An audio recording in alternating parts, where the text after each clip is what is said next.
Salut à tous, bienvenue dans Le Rebond, votre série d'interviews avec des personnalités de la Betclic Elite. D'ailleurs, j'en profite pour remercier la Ligue nationale de basket et Betclic qui m'accompagne pour produire cette émission. Aujourd'hui, on est ici au One Ball, le centre d'entraînement du Paris Basketball, avec un joueur de Paris, c'est Beggs. Jeanne Bégarin est avec nous, ça va Jeanne? Ça va et toi? Ça va super.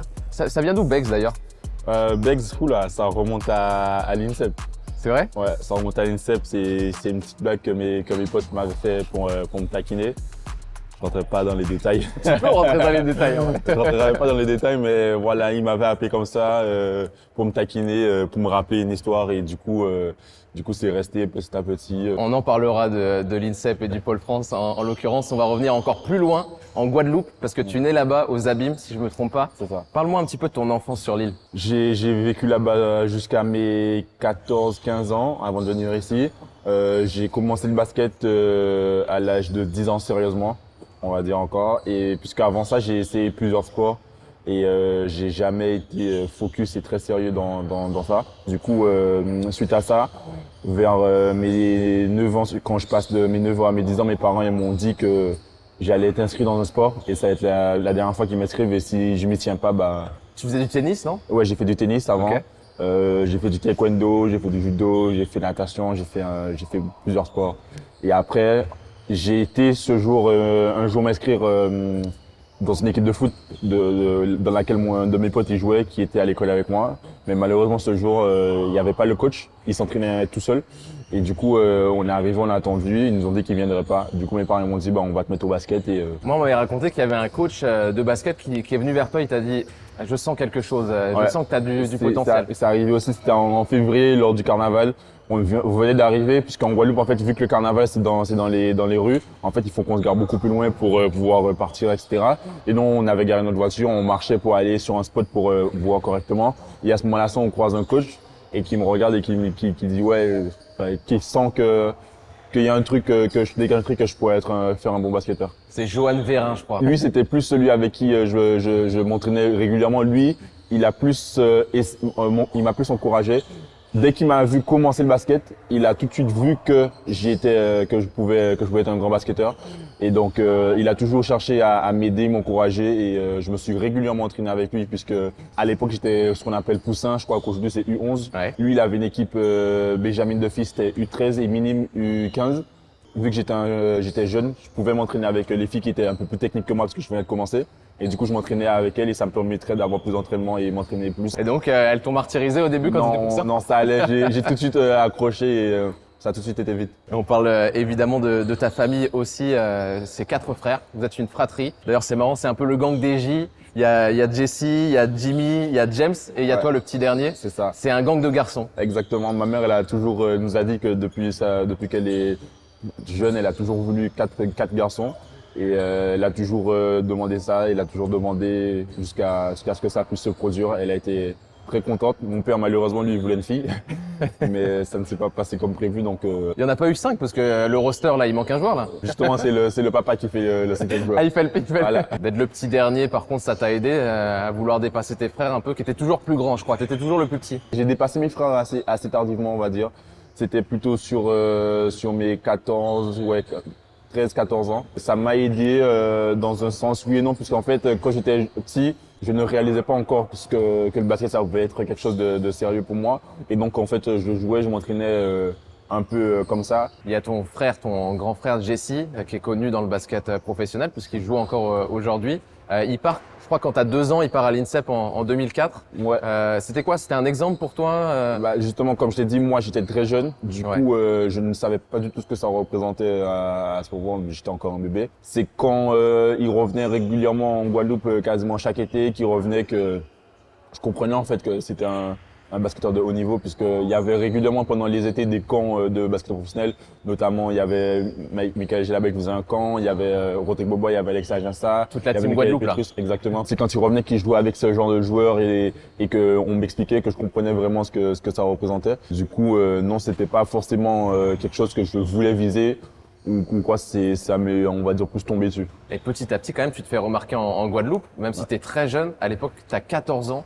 et tu joues avec des adultes. Tu es surclassé. C'est ça, j'ai fait un triple surclassement. C'est quelque chose qui T'as sauté 3 classes, quoi. Voilà, parce que j'étais encore minime deuxième année. J'ai passé les cadets, c'était les U17 et les U20 pour aller jouer directement en senior. Et à l'époque, c'est quelque chose qui n'était pas, en tout cas en Guadeloupe, je crois que ça s'était peut-être fait une fois. Et même en général dans le basket français, c'est pas quelque chose qui arrive régulièrement. C'était pour moi la première fois que j'étais sur le devant de la scène, puisqu'en Guadeloupe, les jeunes catégories, elles sont beaucoup encouragées, mais pas tout au long de l'année, alors que les seniors, c'est la première fois qu'on voit des salles pleines en Guadeloupe. Au final, quasiment toute ta carrière, tu as joué avec des adultes. Ouais, parce que exactement. même quand tu pars en France en N1, tu jouais avec le Pôle France. C'est ça. C'était avec des adultes. C'est ça. J'ai toujours joué avec des adultes et je pense que ça m'a aidé beaucoup pour me développer, pour pouvoir avoir une certaine rigueur dans le jeu très rapidement. Tu pars du coup en France. C'est un changement total de décor. Comment tu t'es adapté à ce nouvel environnement? Je vais pas te mentir, c'était très très compliqué. En fait, on va dire tant que c'était encore l'été, puisque je suis arrivé pendant l'été pour les équipes de France. Ouais. Tant que c'était encore l'été, j'avais pas encore vraiment compris. À partir du moment que l'INSEP a fait les dates se rapprochaient pour l'entrée à l'INSEP, etc. J'ai commencé à un peu comprendre que ça changeait. Ça t'a fait peur un peu? Oui, ça m'a fait un peu peur parce que en fait, je m'en suis pas rendu compte tout de suite, mais à des moments, je sentais que la famille, ça me manquait et que c'était très compliqué de vivre sans eux. Et du coup, c'était très compliqué pour moi cette première année. Mes parents, ils m'ont pas mis de la pression quoi que ce soit pour cette première année. Ils ont vraiment essayé de laisser couler, de pouvoir m'aider. Je te parle aussi de l'INSEP parce que ça peut être aussi des bons moments. Il y avait une super génération avec toi. Il y avait Tim Cruzol et Sommet Millem. Ouais, justement, c'était une superbe génération. Il faut savoir qu'ils ont un an de plus que moi, mais vu que j'ai rapidement intégré l'équipe des 18 avec un National 1, j'ai très vite joué avec eux. Et après, il faut savoir qu'à l'INSEP, c'est une grande famille. On est ensemble, on s'entend super bien, on rigole, on déconne, en même temps on a que ça à faire. Et donc, où tu as le droit de perdre aussi. Ça, c'est particulier à l'INSEP. nous, ça a été, parce qu'on a été une génération où est-ce qu'on a eu quand même pas mal de victoires. Je crois qu'on en a eu 4 ou 5, un truc comme ça, je me rappelle plus exactement de tête. Et il y a eu énormément de matchs qu'on a joués jusqu'à la fin, qui ont été disputés jusqu'à la fin. En soi, on perdait, on n'aime pas perdre, ça c'est sûr. Mais au moins, on prenait plaisir à voir qu'on pouvait effrayer certaines équipes et voir qu'elles devaient nous jouer sérieusement du début jusqu'à la fin. Ton aventure s'arrête avec le Pôle France. Évidemment, le monde pro s'ouvre à toi. Mais avant ça, tu pars en 2019 au Basketball Without Borders. Tu pars à Riga en Lettonie. C'est un rassemblement où il y a les 32 meilleurs Européens qui se rassemblent. D'être dans cette sélection et de cartonner parce que tu finis MVP, ça te fait quoi mentalement? Tu te dis, il y a un truc à faire? En fait, je veux pas te mentir, je sais pas si c'est une forme de chance que j'ai eue dans des moments comme ça, puisqu'en fait, arriver dans ce genre de truc, en fait, je m'y connaissais pas. Je savais pas ce que ça représentait, etc. Et du coup, je me dis, en fait, j'y vais un peu insouciant. Pourtant, il y a la NBA qui est là, il y a des joueurs de NBA, il y a Kristaps Porzingis. Je sais que c'est un événement important qu'il faut que je tape, mais en fait, je sais pas vraiment ce que ça représente. Et en fait, moi, j'y vais, je joue, en fait, je joue. C'est-à-dire qu'à l'époque, tu te dis pas, j'ambitionne de jouer en NBA, j'ambitionne de jouer en France dans un grand club. Si, je commence déjà un peu, je commence vraiment, j'y pense déjà sérieusement, mais en fait, dans ce genre de tournoi, en fait, tu dis, il y a tellement de joueurs que comment ça se fait que ça va être toi qui va arriver, qui va réussir à sortir ce truc du lot. Donc moi, j'y vais juste pas avec d'objectifs particuliers, mais j'y vais. En fait, si je vais avec des objectifs, mais j'y vais pas en mode il faut. J'y vais juste, je prends plaisir. Tu finis MVP de ce tournoi. Du coup, tu as plein de clubs, j'imagine, qui s'intéressent à toi. Pourtant, tu choisis un club qui est tout jeune, qui vient de se créer un an avant, le Paris Basketball. Pourquoi tu choisis ce club-là? Ma sortie à l'INSEP, elle a été anticipée.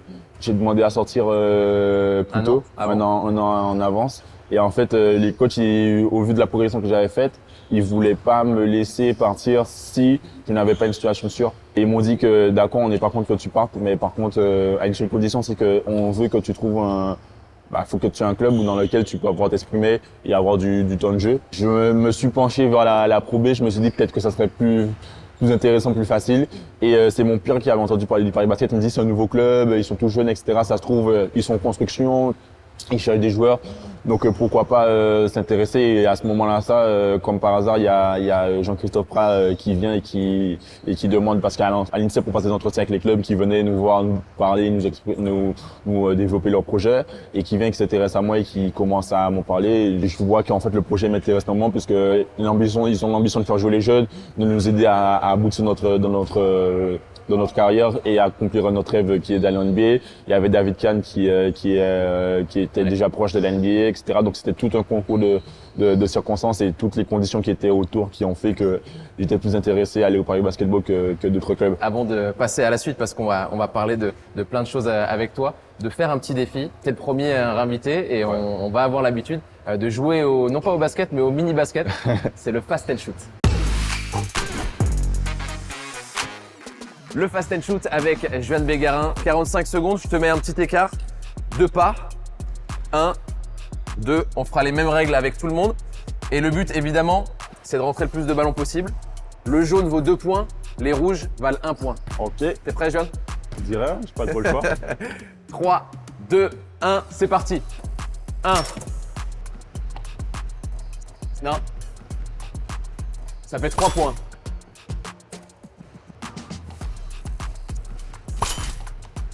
5. On est à 5. On est à 6. Oui. 7. 9. 9. Bien. 10. 10. Le jaune, c'est la guerre. 12. Bien joué. Aïe. Pas mal, pas mal, pas mal, pas mal. Combien de temps? J'ai arrêté de compter. C'est terrible. Encore un au buzzer. Ah! suis raté à la fin. J'ai pas le 12, total. je crois. T'es à 12? C'est pas sûr. mal. On verra ce que fait Axel Toupane et les autres, puisque le but, c'est que t'affrontes tout le monde, Juan, sur ce petit jeu. C'est quoi une journée type de Juan sans basket? Il y a des moments où tu t'arrêtes et tu fais autre chose? Un peu cette année, j'essaie un peu de prendre le temps, mais par exemple, T'as du mal à faire un break complet. c'est pas que j'ai du mal, mais c'est que quand je fais rien, en fait, je fais vraiment rien. Je vais me réveiller super tard, je vais rester. J'aime pas en fait rester à ne rien faire parce que j'ai l'impression de perdre ma journée. J'ai l'impression qu'en fait mon corps il s'encrasse, j'ai l'impression d'être dur, de pas me sentir bien. Et, Tu cuisines beaucoup, il paraît. Ça, c'est ouais. un hobby que tu aimes. Ouais, cuisiner. ouais, j'aime beaucoup ça puisque en fait, je sais pas si c'est lié, mais comme j'aime bien manger, je suis un beau mangeur. Je pense qu'il faut que j'arrive à faire ce que j'aime et du coup, il faut que je puisse être capable de cuisiner ce que j'aime à manger. C'est quoi ton plat phare? J'ai pas vraiment de plat favori en fait. Celui que tu fais le mieux. Si tu m'invites chez toi, tu me fais quoi? Si je t'invite chez moi, je te ferai un truc des Antilles et c'est pas mon plat que je fais le plus souvent ou quoi que ce soit. C'est pas Un petit beau kit. voilà, c'est ça. C'est ma mère qui a plus la technique, mais moi aussi je sais en faire. Mais c'est surtout ce qui m'intéresse, c'est les desserts, un peu le sucré, etc. Ah ouais? La dernière fois, j'ai invité mes potes à la maison, je leur ai fait un tiramisu Kinder Bueno chocobon. Ça me plaît. ça me plaît de fou, ça. Du coup, ouais. Sinon, des fois, ça m'arrive. En fait, j'essaie un peu de tout tester. J'ai fait un pas de taille une fois. Vous êtes avec Ismaël Kamagaté, les jeunes visages de ce club depuis le début. Ouais. Tu te souviens de la première fois où tu le rencontres ou pas? On avait fait un tournoi à 3-3 à l'INSEP à Ouais. ce moment. Et lui, il arrive, je me rappelle à ce moment, et Ismaël Kamagaté, on savait que c'était un gars qui mettait des tournois dans tous les sens, et on sait qu'il va arriver, il va casser des paniers, etc. Et je me rappelle, on arrive, on se un peu entre nous, on dit ouais, toi tu vas faire des tournois, etc. Et c'est à partir de là, je pense que vraiment devenus potes. c'est quelque chose qui s'est fondé petit à petit, surtout avec notre arrivée au Paris Basketball ensemble. Du coup, c'est quelque chose qui s'est fondé, et puis nos chemins se sont plus ou moins liés, puisque il est dans la même agence que moi, on est dans le même club, ça fait maintenant 4 ans. On vit sous les de l'NBA, etc. Donc c'est quelque chose qui se fait naturellement en fait. Au Paris Basketball, cette année, il y a un nouveau coach. Tu parlais de Jean-Christophe Prat. Ouais. C'est désormais un coach américain qui vous entraîne, c'est Will Weaver. Ça change quoi pour vous? Ça change déjà la langue. C'est bien pour toi, ça t'entraîne. C'est ça, ouais, c'est bien pour nous parce que ça nous entraîne, ça nous prépare déjà à partir. En fait, j'espère, on partira au plus vite. Ensuite, ça change sa façon de voir les choses puisque lui, il a une approche un peu plus américaine, on va dire, du jeu. Où est-ce qu'on court énormément, il y a très peu de jeux arrêtés, où est-ce qu'on essaie de toujours être agressif et de jouer pas forcément en première intention, mais de ne pas refuser un tir qui sera ouvert. C'est un coach qui est très très stratégique, qui fait tout de façon calculée. Il va faire les choses, il va prendre son temps pour avoir une réflexion et faire les choses correctement. En tout cas, cette année, tu es All-Star. Comme l'an dernier, mais l'année dernière, tu avais peut-être été frustré de pas y être avec cette histoire de Covid. Non, ça mais va parce cette année, on a gagné. Cette année, apparemment, en plus, vous avez remporté le titre avec l'équipe française, la sélection française. Moi, je voulais te lancer d'abord sur le concours de dunk. Tu y participes. Tu l'avais préparé ce concours ou pas? Alors là, pas du tout. Tu es allé freestyle. Je t'ai vu la veille, t'étais là. Qu'est-ce que je fais? Je suis arrivé avec un peu des idées en tête. Je me suis dit, je vais peut-être faire ça, Mais en fait, le truc, c'est que je m'entraîne jamais à faire des tomards spectaculaires ou faire quoi que ce soit. Tu vois, je reste assez dans la simplicité. Ensuite, du coup, j'ai un peu regardé des vidéos. Je me suis dit, bon, je fais ça, mais en fait, j'avais pas le temps de m'entraîner. On avait joué la semaine d'avant, on avait joué 3 matchs, je crois qu'on avait joué un championnat, un Eurocup, un championnat encore. Du coup, j'arrive, je me dis bon, qu'est-ce qui est mieux, est-ce que je m'entraîne, mais après j'ai pas l'énergie, je suis fatigué. Surtout que tu avais le match à gérer en même temps. C'est ça. C'est le même jour. Du coup, tout ça, je suis arrivé, je me suis dit bon, qu'est-ce qu'on va faire? J'ai dit bon, soit j'ai rien à perdre, donc je vais faire ce que je suis sûr de savoir faire, et je vais prendre un petit risque sur un tomahawk que j'ai pas forcément essayé. Que j'ai pas forcément travaillé. Du coup, le matin, j'essaie de le travailler avec Kadour qui était là, qui me donne quelques conseils. Il est bien accroché, le public, avec ce dunk de Kadour Ziani qui te l'a transmet. Ils ont beaucoup apprécié puisqu'ils ont pu voir le truc arriver. En fait, et si c'était juste arrivé, j'avais mis un moulin, ils auraient dit, c'était quoi ça, tu vois. C'était ça. Le dunk du vautour aussi que tu places. Limite, son dunk, il est parti, Begara! Jusqu'au bout, le maillot enlevé. Pour fêter ce dunk. Je m'étais inspiré du concours de dunk de Aaron Gordon, mais le problème c'est que comme j'ai pas eu le temps de travailler énormément, j'ai pas pu vraiment prendre les sensations, etc. Et du coup le matin je l'ai mis 2 fois. Donc je me suis dit bon, si j'ai pu le mettre 2 fois, on y va au culot, au concours de dunk, et ça sera mon dernier. On joue pour le tout. Si je suis en finale, je le place. Si je le mets correctement, en l'occurrence, j'ai pris énormément de temps à le mettre puisque c'est pas du tout facile en fin de compte. Si je le mets, jackpot, parce que je pense que si je l'avais mis premier tour, tout le monde aurait crié. Et je pense parce que je crois que je perds de 1 point contre Yves. Ça se joue à 1 point, Ça se joue à 1 point. Ça a été un moment énorme. C'est ça. Mais le moment énorme aussi qu'on retient de toi, c'est le match. Le match, moi, tu m'as choqué. T'as été incroyable. J'ai noté les stats, même si c'est des stats de All-Star Game, évidemment. 25 points, 12 rebonds, 7 passes, 4 interceptions. 38 d'évaluation. Tu avais vraiment envie de taper les requins cette année? Ouais, en fait, moi, j'en avais marre puisque le All-Star, ça fait quand même peut-être un petit moment que je le regarde. En fait, j'en avais marre de voir que les Américains nous tapent à chaque fois, alors qu'on est en France, le All-Star français, donc c'est la France. À chaque fois, ça se passait pareil. C'est ce qui a failli nous arriver, c'est que les Américains, en fait, de leur façon d'être, ils prennent ça à la rigolade, mais aussi au sérieux. C'est-à-dire que ils vont prendre des tirs pas comme nous à nos chalons, on est en train de jouer à 2. Alors ils vont prendre leurs tirs, mais ils vont les mettre. Et nous, on va rater, ça va créer un écart. Du coup, nous, on va essayer de courir après le score, mais eux, ils seront chauds, du coup, ils vont quand même mettre un écart. Et c'est ce qui a failli nous arriver. Mais du fait qu'on est une bonne génération, notamment avec Victor qui était là et Magaté, Hugo Besson. On a bien projeté le panier, du coup, il ne veut plus rentrer dans la raquette. Il fallait qu'ils mettent des tirs, ils en mettaient plus trop. Nous, on a commencé à monter de niveau avec Nando qui était là pour un peu casser toute cette jeunesse et nous un peu plus nous structurer. Donc on est arrivé, nous on a pris un maximum de plaisir. Les stats je les connaissais même pas, j'ai juste vu qu'à la fin du match j'étais à 25 points, je savais pas que j'avais pris 12 rebonds. T'as été surpris que ça soit Victor qui soit MVP ou pas? Non, pas du tout, parce qu'en fait moi je pensais pas avoir eu des meilleurs stats que lui en fait en fin de compte. C'est après en fait quand j'arrive dans le vestiaire que les gens ils me disent.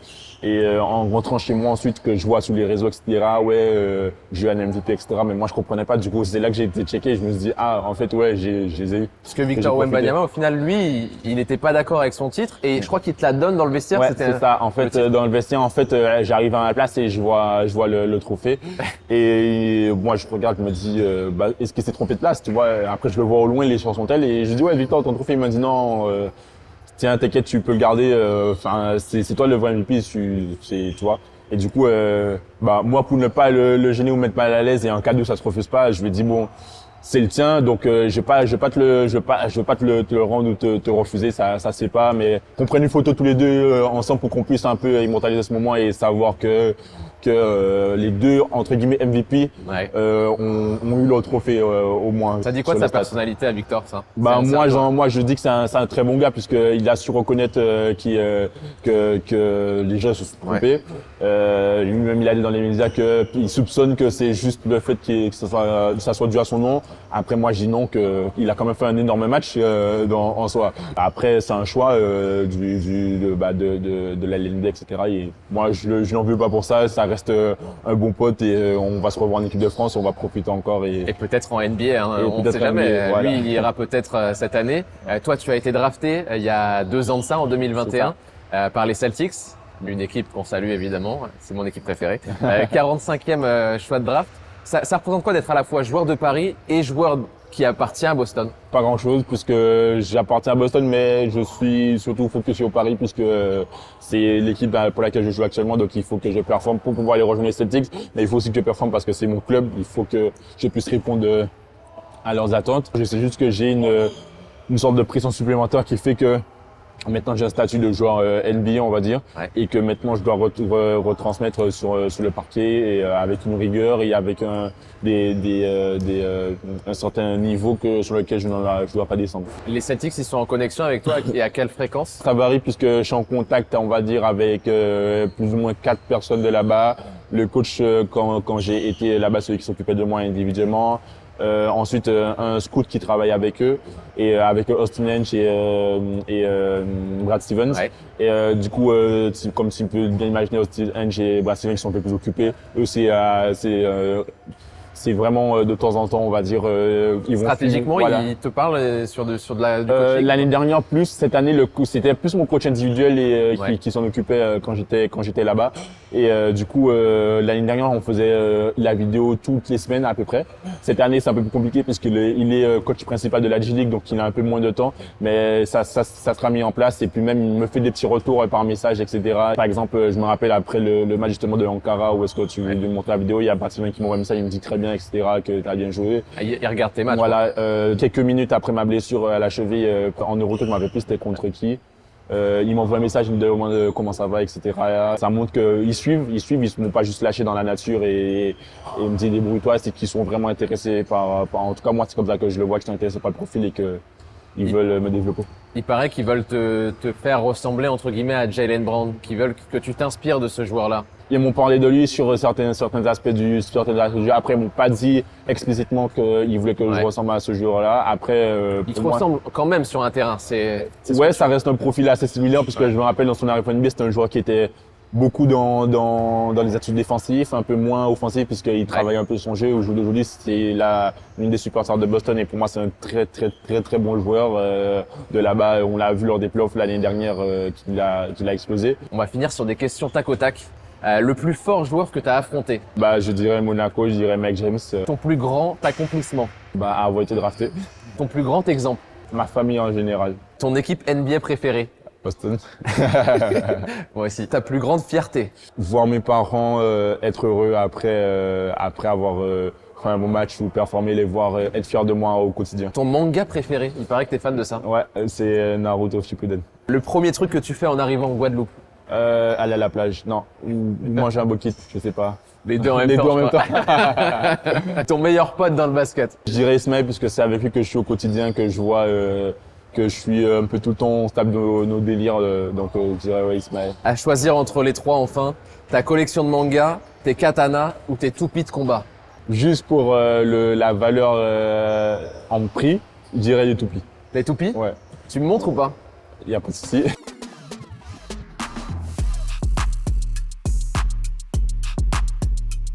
T'as combien de toupies du coup? Oh là, j'en ai plein. J'ai presque 2 générations différentes. On appelle ça des toupies Beyblade ou quoi? Ouais, Toupie Beyblade en C'est fait, ouais, c'est différentes générations. Ça c'est la dernière génération de Beyblade, c'est Metal Fury. Ça c'est Metal Master et il y en a là-bas que j'ai Metal Fusion. En fait, c'est des évolutions des toupies au fur et à mesure des années. Mes 2 toupies les plus rares, qui sont vraiment pour le coup très rares, et très chères, c'est ces 2-là. Ça s'appelle Duo Uranus et celle-là c'est Beat Striker. Elles sont en parfait état, neuves. Donc je l'ai joué une fois celle-là et celle-là jamais. Bon, ouais, je suis curieux de voir ça. Ok. Stylé. Il y en a qui ont différents comportements. Tu verras sur la fin, celle-là va s'accélérer. Elle va être un peu plus, elle va bouger un peu plus. Tu veux dire qu'elles ont une intelligence un peu artificielle à l'intérieur? En fait, c'est plus dû à leur caractéristique. Elle est en train de prendre les devants, elle. Voilà. Oh. Ah, parce qu'elle ralentit en même temps. T'as vu, elle se met un peu plus à bouger. Je pense qu'elle va perdre. Celle-là, elle va perdre. Et en général, nous, on sait déjà qu'on va pas de prendre arrête le combat. T'es un vrai passionné, hein. T'es un vrai passionné, c'est incroyable. Bon, merci beaucoup, Juan, de nous avoir montré ta passion. Et puis, on se dit à la prochaine pour la suite À la prochaine. à Paris et puis à Boston, peut-être.